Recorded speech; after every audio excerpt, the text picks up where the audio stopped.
முட்டாள் தோட்டக்காரன். கோபு அப்படின்ற ஒரு பெயர் கொண்ட ஒரு தோட்டக்காரன் நகருடைய வெளிப்புறத்தில் ஒரு அழகிய தோட்டத்தை வச்சுட்டு வந்தானா. அந்த தோட்டம் புறநகரில் இருந்ததுனால நிறைய குரங்குகள் கூட்டமாக அந்த தோட்டத்துக்கு பசுமையான மரங்களில் ஏறி விளையாடியும் அதில் காய்க்கிற பழங்களை சாப்பிட்டுக்கிட்டு இருந்துச்சு. ஒரு முறை என்னாச்சுன்னா, கோபு பக்கத்தில் இருக்க நகரில் ஒரு முக்கியமான விழாவில் கலந்துக்க வேண்டி இருந்துச்சு. அதனால் அப்போது தோட்டத்தை பராமரிக்கிறதுக்கு அவருடைய நண்பர்களுடைய உதவியை போய் கேட்காம அங்கே இருக்கிற குரங்குகளுடைய கூட்ட தலைவர்கிட்ட கூப்பிட்டு அது போய் பராமரிக்கிற பொறுப்பை ஒப்படைச்சாராம்.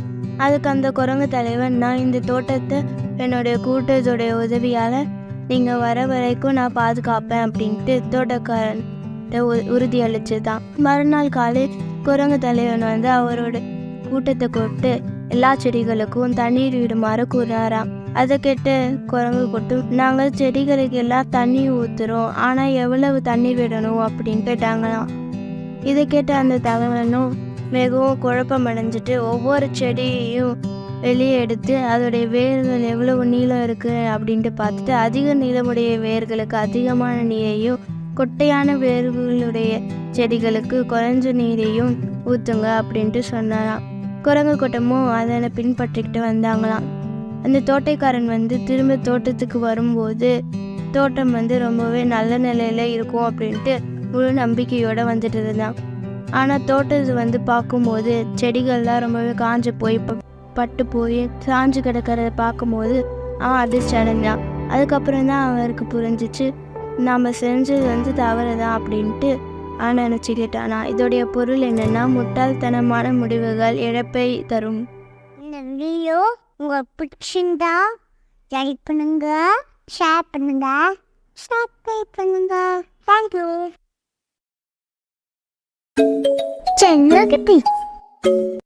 நரியும் மரத்துண்டும். ஒரு அடர்ந்த காட்டில் நரி ஒன்று வசிச்சுட்டு வந்துச்சு. நரி ரொம்பவே தந்திரசாலியாகவும் பிற மிருகங்களை ஏமாத்துற குணமுடையதாகவும் இருந்துட்டு வந்துச்சு. எப்போதும் நரி பிற மிருகங்கள் சேமித்து வச்சிருக்க உணவுகளை திருடி சாப்பிட்டுக்கிட்டே இருக்கும். அது ஒரு வெப்பமான காலம். ரொம்பவே சுறுசுறுப்பான விலங்குகள் கூட உணவு கிடைக்காம இருந்துச்சு. அதனால சோம்பேறி நரிக்கும் உணவுகள் திருடுறதுல கஷ்டம் ஏற்பட்டுச்சு. நரி அந்த காடு முழுவதும் எங்கேயாவது சுலபமான உணவுகள் கிடைக்குமா அப்படின்ட்டு சுற்றி திரிஞ்சுக்கிட்டு வந்தது. அப்போது நரி ஒரு பெரிய மரத்தை கடக்க வேண்டி இருந்துச்சு. அந்த மரத்தோடைய அடியில் ஒரு பெரிய பொந்து இருந்துச்சு.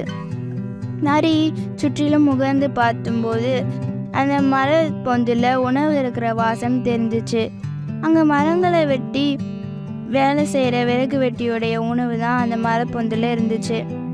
அந்த பேராசைக்கார நரி ரொம்பவே உற்சாகமாக அந்த மரப்பொந்தில் உள்ளே போயிட்டு உணவுகளை எடுத்து உண்ண துவங்கிடுச்சு. சிறிது நேரத்தில் விறகு வெட்டியோடைய முழு உணவுகளையும் தின்னு தீர்த்துருச்சு. அதோடைய வயிறு முழுவதுமாக நிரம்பிடுச்சு. எல்லா உணவுகளையும் உண்றதுனால நரிக்கு தண்ணீர் தாகம் எடுக்க ஆரம்பிச்சிருச்சு. அதனால தண்ணீர் குடிக்க வேண்டிய நரி அந்த மரப்பொந்திலிருந்து வெளியே வர நினச்சிது. வெளியே வரவும் முயற்சி செஞ்சது. ஆனால் அந்த பரிதாபமான நிலையில் நரி ஆச்சரியப்படும்படி என்ன நடந்துச்சுன்னா, அதனால் பொந்தை விட்டு வெளியவே வர முடியலை. ஏன்னா நரியோடைய வயிறு ரொம்பவே நிரம்பியதுனால அதோடைய வயிறு ரொம்பவே பெருந்து போயிடுச்சு. அந்த பொந்துலேருந்து சுலபமாக அதால் வெளியே வர முடியல. இதனால் இப்போது அந்த நரி தன்னை ரொம்பவே மோசமாக நினச்சிது. மேலும் அந்த பொந்தில் இருக்க உணவை எதுக்கு திருடி இருக்கணும் அப்படின்ட்டு நினச்சிது. அதே நேரத்தில் மரங்களை வெட்ட போன மரவெட்டிகளும் அவங்களுடைய உணவுகளை உண்றதுக்காக திரும்ப வந்தாங்க. உணவுகளை எடுக்க பொந்துக்கு அருகில் போன உடனே நரி ஒன்று அந்த மரப்பொந்தில் சிக்கிக்கிட்டு இருக்கிறது பார்த்தாங்க. அது வெளியே வர முடியாமல் தவிக்கிறதையும் அவங்க பார்த்தாங்க. அது உணவுகளை சாப்பிட்ருக்கோம் அப்படின்ட்டு தெரிஞ்ச அவங்க அங்கே இருக்கிற வலுவான குச்சிகளை எடுத்து அந்த நரியை நல்லா அடிக்க ஆரம்பிச்சாங்க. வலி பொறுக்க முடியாமல் எப்படியோ நரி கஷ்டப்பட்டு பொந்தில் இருந்து தப்பிச்சு காட்டுக்குள்ளே ஓடிடுச்சு. அதோடைய தவறையும் அது உணர்ந்து வளர்ந்துச்சு. இதோடைய பொருள் என்னன்னா, எந்த ஒரு செயலையும் நாம் செய்யும் முன் யோசிக்க வேண்டும். இந்த வீடியோ உங்களுக்கு பிடிச்சிருந்தா லைக் பண்ணுங்க, ஷேர் பண்ணுங்க, சப்ஸ்கிரைப் பண்ணுங்க. தேங்க்யூ. செல்லக்குட்டி. ஓநாயும் ஆட்டுக்குட்டியும். ஒரு கிராமவாசி செம்மறி ஆட்டுக்கூட்டத்தை வளர்த்துட்டு வந்தார். அந்த ஆட்டுக்கூட்டத்தை புல் மேயறதுக்கு பக்கத்தில் இருக்க காட்டுக்கு ஓட்டிட்டு போவார். சின்ன ஆட்டுக்குட்டிகளுடைய கழுத்தில் சத்தம் போடுற மணியை கட்டி வச்சிருந்தாரு. ஏன்னா அந்த ஆட்டுக்குட்டிகள் வழி தவறி எங்கேயாவது ஓடி போயிடுச்சு அப்படின்னா அதோடைய கழுத்தில் இருக்க மணியுடைய சத்தம் மூலமாக அதை தேடி கண்டுபிடிச்சிடலாம் அப்படின்ட்டு நினச்சாரு. மேலும் அந்த கிராமவாசி தன்னுடைய உதவிக்காக ஒரு வேட்டை நாயையும் வளர்த்துக்கிட்டு வந்தார். அந்த நாய் இல்லாத போது அவருடைய ஆட்டுக்கூட்டத்தை கவனிச்சுக்கோ அப்படின்ட்டு நினச்சாரு. ஒரு முறை என்ன ஆச்சு அப்படின்னா, ஒரு சின்ன ஆட்டுக்குட்டி ஒன்று ஆட்டுக்கூட்டத்தை பின்தொடர்ந்துட்டு வரும்பொழுதே பாதையில் வழி தவறி காணாமல் போயிடுச்சு. அந்த ஆட்டுக்குட்டி தன்னந்தனியாக போனதுனால கிராமவாசி ரொம்பவே பயந்தார். அவருடைய பயத்துக்கு ஏற்ப என்ன நடந்துச்சு அப்படின்னா, ஒரு ஓநாய் ஊழிடுற சத்தத்தை அவர் கேட்டார். அந்த ஓநாய் தன்னந்தனியாக போய் அந்த ஆட்டுக்குட்டியை பின்தொடர்ந்து உயிர் சேதம் செய்ய தொடங்குச்சு. உடனே அந்த புத்திசாலியான ஆட்டுக்குட்டி அந்த ஓநாயை திசை திருப்பி அதுக்கிட்ட வாதாடுச்சு. இதோ பாருங்க ஓநாயாரே, நான் இப்போதுதான் நிறைய புதர்களை வயிறார சாப்பிட்ருக்கேன். அதனால் என்னை இப்போதே கொண்டு நீங்கள் ருசிச்சிங்கன்னா பச்சை புல்லுடைய வாசம்தான் அடிக்கும். நீங்கள் சிறிது நேரம் காத்திருந்தா அந்த பசும் பொருட்கள் ஜீரணமாகி என்னுடைய சதையும் ரொம்பவே ருசியாக இருக்கும் அப்படின்ட்டு சொல்லிச்சு. ஓநாயும் இதனை கேட்டு கொஞ்ச நேரம் காத்திருக்கலாம் அப்படின்ட்டு நினச்சி ஒப்புக்குச்சு. அது என்ன நினச்சிது அப்படின்னா, நம்மளுக்கு கொஞ்ச நேரம் கழித்து சுவையான உணவுகள் கிடைக்கும் அப்படின்ட்டு எண்ணிக்கிட்டே இருந்துச்சு. கொஞ்ச நேரம் கழித்து ஓநாய் இப்போது புல் ஜீரணம் ஆயிடுச்சா அப்படின்ட்டு கேட்டுச்சு. அது காட்டுக்குட்டி இன்னும் கொஞ்சம் இருக்கு அப்படின்ட்டு சொல்லுச்சு. நீ என்ன இப்போ நடனமாட அனுமதிச்சுன்னா மீதமுள்ள பொருட்களும் ரொம்ப சீக்கிரத்தில் ஜீரணமாயிடும் அப்படின்ட்டு பதில் சொல்லிச்சு. ஓநாயும் அதுக்கு அனுமதி கொடுத்துச்சு. அதன்படியே அந்த ஆட்டுக்குட்டி நடனமாட ஆரம்பிச்சிது. அது நடனம் ஆடும்போது அதோடைய கழுத்தில் கட்டப்பட்டிருந்த அந்த மணி ஒலிக்க ஆரம்பிச்சிருச்சு. ஆட்டுக்குட்டியோடைய நடனத்தில் ஓநாய் மூழ்கிடுச்சு. ஓநாய்க்கு ஆட்டுக்குட்டியோடைய ருசியான இறைச்சி மேலே தான் எண்ணமாக இருந்துச்சு. அதே நேரத்தை பயன்படுத்திக்கிட்ட அந்த ஆட்டுக்குட்டி ரொம்பவே வேகமாக ஆடும்போது அதோடைய கழுத்தில் இருக்க மணியும் வேகமாக ஒழிச்சுது. அந்த மணியோட சத்தம் பக்கத்தில் இருந்த மந்தையில் இருக்க வேட்டை நாய்க்கு கேட்டுச்சு. மணியோட சத்தம் உணர்ந்த அந்த வேட்டை நாய் அந்த திசை நோக்கி வேகமாக ஓடி வந்துச்சு. பக்கத்தில் வந்த உடனே ஓநாய்க்கு முன்னாடி இருக்க அந்த ஆட்டுக்குட்டி நடனம் ஆடிட்டு இருக்கிறத பார்த்து அந்த ஆட்டுக்குட்டியோடைய நிலைமையை நாய் புரிஞ்சுக்கிச்சு. நாய் பயங்கர சத்தத்தோட குறைச்சிக்கிட்டே ஓநாயோடைய மேலே பாஞ்சு அதை துரத்துச்சு. ஓநாயும் பயந்து ஓடி போயிடுச்சு. வேட்டை நாய் நீ ரொம்பவே புத்திசாலியான ஆட்டுக்குட்டி அப்படின்ட்டு பாராட்டுச்சு. மறுபடியும் அதனை ஆட்டு மந்தைக்கு கூட்டிகிட்டு போயிடுச்சு. ஆட்டுக்குட்டியும் மறுபடியும் ஆட்டு மந்தையோட இணைஞ்சு ரொம்பவே சந்தோஷமாக இருந்துட்டு வந்துச்சு. இதோடைய பொருள் என்ன அப்படின்னா, நல்லறிவு எப்படியும் காத்திருக்கும். இந்த வீடியோ உங்களுக்கு பிடிச்சிருந்தா லைக் பண்ணுங்க, ஷேர் பண்ணுங்க, சப்ஸ்கிரைப் பண்ணுங்க. தேங்க்யூ. செல்லக்குட்டி. சிறந்த நண்பர்கள். பாடபுத்திர அரண்மனையில் ஒரு அரச யானை இருந்துட்டு வந்துச்சு. அந்த நாட்டுடைய அரசரும் அரசவையை சார்ந்தவர்களும் அந்த யானையை நாட்டுடைய உயர்ந்த சின்னமாகவே நினச்சிக்கிட்டு வந்தாங்க. அவங்க அந்த யானையை ரொம்பவே அக்கறையோடமும் பாசத்தோடமும் வளர்த்துட்டு வந்தாங்க. யானையை எல்லா மக்களுமே தெய்வீக தன்மையோட தான் நினச்சி வணங்கிட்டு வந்தாங்க. மேலும் அந்த யானையை நேரில் பார்த்தாலே அந்த நாள் நல்ல நாளாக அமையும் அப்படின்ட்டு நம்பிட்டு இருந்தாங்க. ஒரு முறை என்னாச்சு அப்படின்னா, ஒரு தெருநாய்க்குட்டி அந்த யானையுடைய கூடாரத்தில் உள்ள பதுங்கி வாழலாம் அப்படின்ட்டு போயிடுச்சு. அந்த யானையை அந்த நாய்க்குட்டியை ரொம்பவே வஞ்சையோடு நடத்திக்கிட்டு வந்துச்சு. தனக்கு அளிக்கப்படுற எல்லா அரச உணவையும் நாய்க்குட்டிக்கும் கொடுத்து பகிர்ந்து சாப்பிட்டுக்கிட்டு வந்துச்சு. அதோட விளையாடியும் நிறைய நேரத்தை செலவழிச்சுக்கிட்டு வந்துச்சு. அப்போதுலேருந்து நாய்க்குட்டியும் அரச யானையும் கூடாரத்துக்கு நுழைஞ்சு தினமும் விளையாடுறத வழக்கமாகவே வச்சுட்டு இருந்தாங்க. அரச யானையும் நாய்க்குட்டியும் இதே மாதிரி கொஞ்ச நாட்களில் நெருங்கிய நண்பர்களாக மாறிட்டாங்க. அந்த ஊரில் வசிக்கிற ஒரு சிறுவன் இந்த நாய்க்குட்டியை பார்த்து நாய்க்குட்டிகளுடைய செயல்களால் ஈர்க்கப்பட்டு அந்த நாய்க்குட்டியை அவனுடைய வீட்டுக்கு எடுத்துகிட்டு போய் வளர்க்க ஆரம்பித்தான். அதோட விளையாடவும் தொடங்கிட்டான். அந்த அரச யானை தினமும் நாய்க்குட்டியோட வருகைக்காக அந்த கூடாரத்தில் காத்துக்கிட்டு இருந்துச்சு. ஆனால் நாய்க்குட்டி அங்கே வர்ற அறிகுறியே தெரியலை. இதனால் அந்த யானை சரிவர உணவுகளை சாப்பிடாம நோய்வாய்ப்பட்டுச்சு. அரசன் யானையுடைய உடல்நலையை பார்த்து ரொம்பவே வருத்தம் அடைஞ்சு அரசவையில் இருக்க கால்நடை மருத்துவர்களை கூப்பிட்டுட்டு வந்து யானைக்கு மருத்துவம் செய்யுமாறு உத்தரவிட்டார். அரசருடைய ஆணைக்கு ஏற்று கால்நடை மருத்துவர்கள் நிறைய மருந்துகளை யானைக்கு கொடுத்து பார்த்தாங்க. ஆனாலும் யானையுடைய உடல்நிலையில எந்த முன்னேற்றமும் தெரியல. மேலும் யானை உணவுகள் சாப்பிட்றதுல முற்றிலுமாக தவிர்த்துட்டே வந்துச்சு.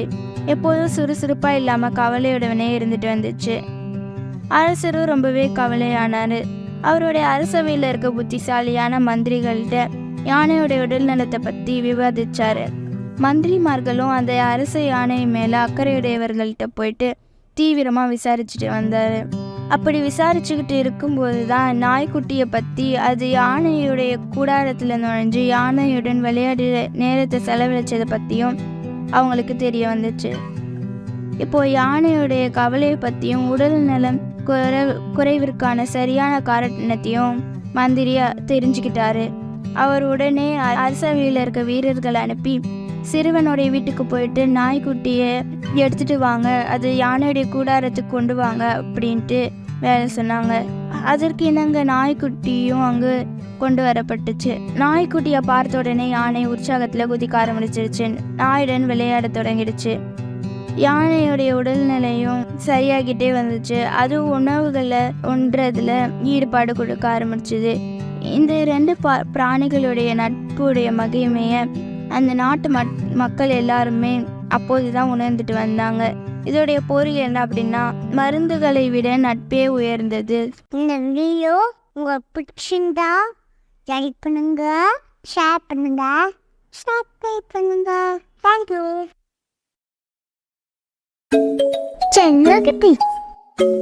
இரக்கமான பையன். ஒரு மழைக்கால பருவத்தில் ஒரு கிராமத்தில் நல்ல மழை பெஞ்சிக்கிட்டு வந்துச்சு. அங்கே இருக்க சின்ன சின்ன ஆறுகள் எல்லாத்துலேயும் மழை நீர் நிரம்பி வந்துட்டு இருந்துச்சு. புதுசாக புற்செடிகளும் வளர்ந்துக்கிட்டு வர ஆரம்பிச்சுது. இதனால் கிராமத்தில் வசிக்கிறவங்க எல்லாருமே ரொம்பவே மகிழ்ச்சியாக இருந்துக்கிட்டு வந்தாங்க. ஆனால் அங்கே இருக்கிற ஒரு எறும்பு கூட்டம் மட்டும் ஆழ்ந்த சோகத்தில் இருந்துக்கிட்டு வந்துச்சு. நல்லா மழை பெஞ்சதுனால எறும்புகள் வசிக்கிற அந்த மண் புற்றுகள் முழுவதுமாக கரைஞ்சே போயிடுச்சு. இதனால எறும்புகள் எல்லாமே தண்ணீர்ல முழுக அபாயத்தில் இருந்துக்கிட்டு வந்தாங்க. அதனால எறும்புகள் அந்த புற்றை காலி பண்ணிட்டு உலர்ந்த காய்ந்திருக்க அந்த இடத்துக்கு போகணும் அப்படின்ட்டு வரிசையா நகர ஆரம்பிச்சாங்க. அந்த எறும்புகள் அங்க ஓடுற அந்த சிற்றாற்றுடைய கரைகள்ல தடுக்கப்பட்டாங்க. சிற்றாற்றுல நிறைய தண்ணீர் ஓடுறதுனால அதனை கடக்கிறதுக்கு வழி தெரியல. எறும்புகள் கரையிலேயே நின்றுக்கிட்டு இருந்தாங்க. அந்த சமயம் நெருக்கமுடைய ராமு அப்படின்ற ஒரு சிறுவன் எறும்பு கூட்டத்தை கொஞ்ச நேரமாக கவனிச்சுக்கிட்டு வந்தான்.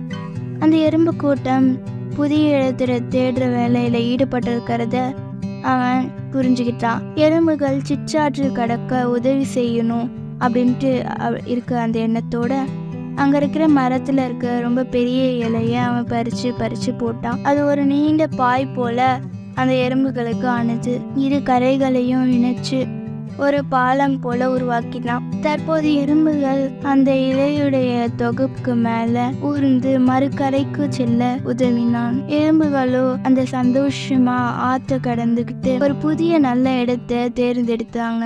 இதுல இருந்து நம்மளுக்கு தெரியாது என்னன்னா, அனைவரிடமும் கருணை காட்ட வேண்டும்.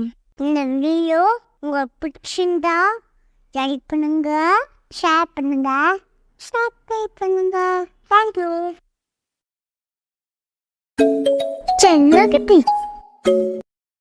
அவமானப்பட்ட குரங்கு. ஒரு பெரிய ஆலமரத்துல ஒரு குரங்கு வசிச்சுட்டு வந்துச்சு. அதே ஆலமரத்துக்கு பக்கத்துல ஒரு நல்ல பண்புடைய மனிதரும் வாழ்ந்துட்டு வந்தாரு. அந்த ஆலமரத்துக்கு கீழே ஒரு கிணறு இருந்துச்சு. வழிபோக்கர்கள் அங்க நின்று கிணற்று நீரை குடிச்சு அவங்களுடைய தாகத்தை தணிச்சிட்டு போவாங்க. அந்த மனிதர் குரங்கு தண்ணீர் குடிக்கிறதுக்காக உதவியாக இருக்கட்டுமேனு ஒரு தொட்டியை கிணத்துக்கு பக்கத்தில் வச்சுருந்தாரு. அந்த கிணற்றுல தண்ணி குடிக்க வரவங்க எல்லாருமே குரங்கு தண்ணீர் குடிக்கணும் அப்படின்றதுக்காக அங்கே இருக்கிற தொட்டியில் தண்ணீரை நிரப்பி வச்சுட்டு போவாங்க. ஒரு நல்ல வெப்பமான கொடை காலத்தில் குரங்கு தண்ணீர் இருந்து வந்துச்சு. வழிப்போக்கர்கள் யாரும் அந்த வழியை போகாததுனால அந்த தொட்டி காலியாக இருக்கிறத பார்த்து அதனை தானே நிரப்பி வைக்கணும்னு நிரப்பி வச்சாரு. குரங்கு தண்ணீரை குடிச்சிட்டு தாகத்தை தணிச்சுக்கிச்சு. மனிதர்களுடைய முக பாவனைகளை வச்சு அந்த குரங்கு கிண்டல் செய்ய தொடங்குச்சு. ஆச்சரியமடைஞ்ச அந்த மனிதரும், நான் உனக்கு செய்கிற உதவிக்கு இதுதான் நீ திரும்ப தர நன்றியா அப்படின்ட்டு கேட்டாரு. அப்போதும் அந்த குரங்கு உரத்த குரல் தீய ஒலிய எழுப்பிடுச்சு. மரத்துக்கு மேலே ஏறி அந்த மனிதர்கிட்ட சண்டை போட ஆரம்பிச்சிருச்சு. அந்த நல்ல மனிதர் குரங்குடைய தீய செயல்களால் கோபப்பட்டு குரங்கை திட்டிட்டு இனிமேலும் தான் வச்ச தொட்டியில் தண்ணீர் ஊற்றக்கூடாது அப்படின்ட்டு முடிவு செஞ்சார். இதோடைய பொருள் என்னன்னா, உதவி செய்பவர்களுக்கு நன்றியுடையவர்களாக இருக்க வேண்டும். இந்த வீடியோ உங்களுக்கு பிடிச்சிருந்தா லைக் பண்ணுங்க, ஷேர் பண்ணுங்க, சப்ஸ்கிரைப் பண்ணுங்க. தேங்க்யூ.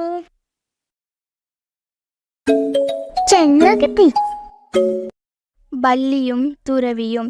ஒரு கிராமத்தில் துர்க்கமான குணமுடைய பொல்லாத துறவி வசிச்சுட்டு வந்தார். துறவிகள் எல்லாருமே பக்தியுடையவர்களாக இருந்தாலும் இந்த துறவி மட்டுமே அதற்கு எதிர்மாறாக இருந்துட்டு வந்தார். துறவி அவருடைய சக்தியினால் ஆணவம் கொண்டுக்கிட்டு இருந்தார். ஒரு நாள் வள்ளி ஒன்று பக்கத்தில் இருக்க மரத்துல இருந்து துறவியுடைய குடிலுக்கு மேலே விழுந்துருச்சு.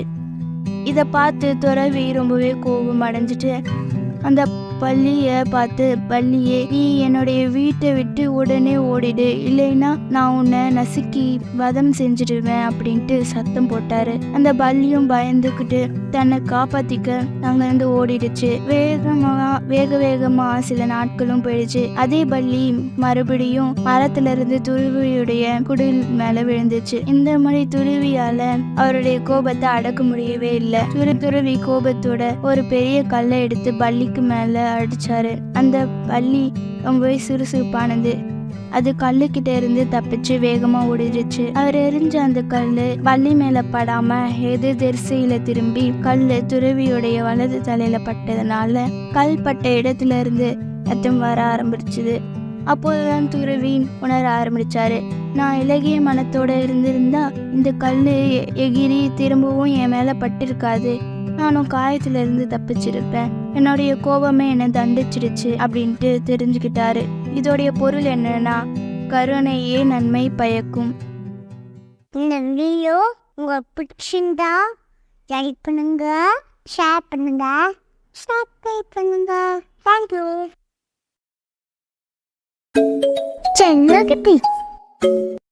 ஆடு மேய்க்கும் சிறுவனும் ஓநாயும்.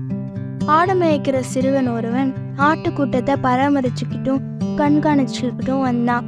அவன் ரொம்பவே குறும்புக்காரன். ஒரு நாள் அவன் அங்கே இருக்கிற கிராமவாசிகளை அவனுடைய தந்திர செயலால் ஏமாற்றணும் அப்படின்ட்டு நினச்சான். அதன்படியே எங்களை காப்பாற்றுங்க, ஓநாய் வருது ஓநாய் வருது அப்படின்ட்டு ரொம்பவே சத்தமாக கத்தினான். இந்த அழுகை சத்தத்தை கேட்ட அந்த கிராமவாசிகள் உடனடியாக அந்த சிறுவனுக்கு உதவி செய்ய ஓடி வந்தாங்க. அவனை நெருங்கி ஓநாய் எங்கே அப்படின்ட்டு கேட்டாங்க. ஆனால் ஒரு சப்தம் சிரிச்சுக்கிட்டே கேட்டுச்சு, நான் உங்களை எல்லாரையும் முட்டாளாக்கிட்டேன் அப்படின்ட்டு அவனுடைய தந்திர விளையாட்ட சொன்னான். கிராமவாசிகள் திரும்பி போயிட்டாங்க. சில நாட்கள் அப்படியே கடந்து ஓடிடுச்சு. அந்த ஆடு மேய்க்கிற சிறுவன் மறுபடியும் விளையாட்டா அதே தந்திரத்தை கையாண்டான். காப்பாத்துங்க காப்பாத்துங்க, ஓநாய் வருது அப்படின்ட்டு அழுதுகிட்டே கத்தினான். இதை கேட்ட கிராமவாசிகள் அவன் ஆடு மேய்க்கிற மலை உச்சிக்கு ஓடி வந்தாங்க. இந்த முறையும் சிறுவன் ஏமாற்று வேலைதான் அப்படின்ட்டு தெரிஞ்சுக்கிட்ட கிராமவாசிகள் கோபப்பட்டு அவனுடைய தகாத குறும்பு செயலை கண்டிச்சிட்டு திரும்ப போயிட்டாங்க. சில நாட்கள் கடந்து போயிடுச்சு. ஒருவரை உண்மையிலேயே ஒரு நாய் அந்த ஆட்டுக்கூட்டத்தை தாக்கிடுச்சு. இப்போ அந்த சிறுவன் கிராமத்தை நோக்கி காப்பாத்துங்க காப்பாத்துங்க, ஓனை வந்துடுச்சு, எங்களை காப்பாற்றுங்க அப்படின்ட்டு சத்தம் போட்டான். யாராவது காப்பாற்றுங்க அப்படின்ட்டு ரொம்பவே கத்தினான். இந்த அழும் சத்தத்தை கேட்ட அந்த கிராமவாசிகள் இது அந்த சிறுவனோட ஏமாத்து செயல்தான் அப்படின்ட்டு நினச்சி உதவிக்கு யாருமே வரலை. இதனால் சிறுவன் பக்கத்தில் இருக்க கிராமத்துக்கு ஓடி போயிட்டு ஓநாய் ஒன்று ஆட்டுக்கூட்டத்தை தாக்கிக்கிட்டு இருக்கு, இதுக்கு முன்னாடி பொய் சொல்லி உங்களை கத்தி ஏமாத்தினதுக்கு மன்னிச்சிடுங்க, நான் இப்போ உண்மையை தான் சொல்கிறேன் அப்படின்ட்டு சொன்னான். இதை கேட்ட அந்த கிராமவாசிகள் அங்கே ஓடி போயிட்டு ஓநாயை விரட்டினாங்க. ஓநாய் உண்மையிலேயே அங்கேருந்து ஓட ஆரம்பிச்சிருச்சு. பல ஆடுகள் ஓநாயால் தாக்கப்பட்டு புல்தரையில் இறந்து கிடந்தாங்க. ஆடு மேய்க்கிற சிறுவன் தன் தவறை உணர்ந்து ரொம்பவே வருத்தப்பட்டான். இதோடைய பொருள் என்ன அப்படின்னா, அடிக்கடி பொய் சொல்பவன் உண்மையை சொன்னாலும் நம்ப முடியாது. இந்த வீடியோ உங்களுக்கு பிடிச்சிருந்தா லைக் பண்ணுங்க, ஷேர் பண்ணுங்க, சப்ஸ்கிரைப் பண்ணுங்க. தேங்க்யூ.